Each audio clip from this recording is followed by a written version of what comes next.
ఎన్నికలు జరిగి అప్పుడే ఏడాది గడిచింది. సంవత్సరం పీరియడ్ లో వివిధ రాజకీయ పార్టీలు తమ పనితీరుని గుర్తు చేసుకుని భవిష్యత్ కార్యాచరణకు సిద్ధం చేసుకుంటున్నాయి.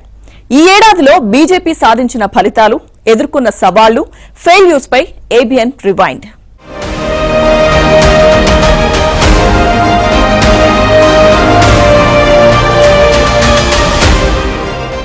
2023 ఎన్నికలు తెలంగాణలో కమలం పార్టీకి గతంలో ఎన్నడూ లేని విధంగా గుర్తుండిపోతాయి. ఉమ్మడి ఆంధ్రప్రదేశ్ లో కూడా గెలవలేనన్ని స్థానాలు ఈసారి తెలంగాణలో బీజేపీ సాధించగలిగింది. 2014 నుండి మొన్నటి అసెంబ్లీ ఎన్నికల వరకు పరిశీలిస్తే పార్టీ బలం క్రమంగా పెరుగుతూ దాదాపు 35% ఓటింగ్ ను సాధించగలిగింది. గత బీఆర్ఎస్ మీద వ్యతిరేకత కారణంగా కాంగ్రెస్ కు పట్టం కట్టే క్రమంలో తెలంగాణ ఓటర్లు బీజేపీని సైతం ఆదరించారు. భారతీయ జనతా పార్టీకి 8 మంది ఎమ్మెల్యేలు, 8 మంది ఎంపీలను కట్టబెట్టారు. గ్రేటర్ ఎన్నికల్లో అనూహ్య విజయం సాధించినట్లుగానే తదుపరి ఎన్నికల్లోనూ బీజేపీ సత్తా చాటింది.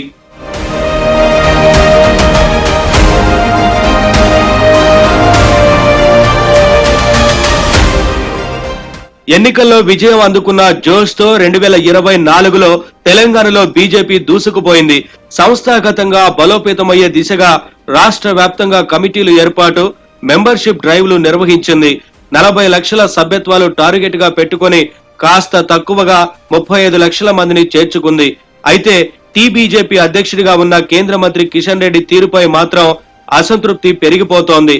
పార్టీలో గ్రూప్ రాజకీయాలకు ఫుల్ స్టాప్ పెట్టాలని జాతీయ నాయకత్వం నుంచి ఇప్పటికే హెచ్చరికలు అందినా ఆ దిశగా అడుగులు పడలేదు. రాష్ట్ర అధిష్టానంపై నిజామాబాద్ ఎంపీ ధర్మపురి అరవింద్, గోషామహల్ ఎమ్మెల్యే రాజాసింగ్ బహిరంగ విమర్శలు చేయడం కూడా ఈ ఏడాది హైలైట్ గా చెప్పొచ్చు.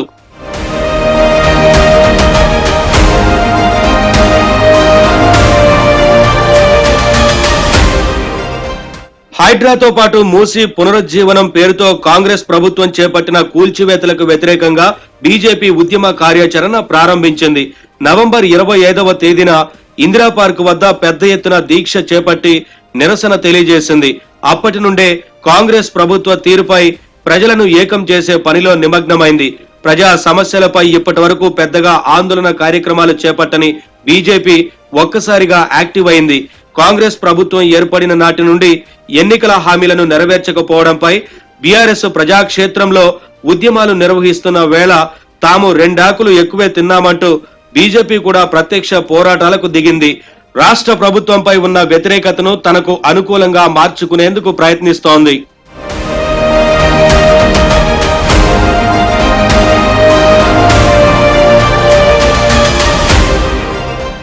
కాంగ్రెస్ పార్టీ ఇచ్చిన ఎన్నికల హామీలను నెరవేర్చడం లేదంటూ బీజేపీ దీక్షలు నిర్వహించింది.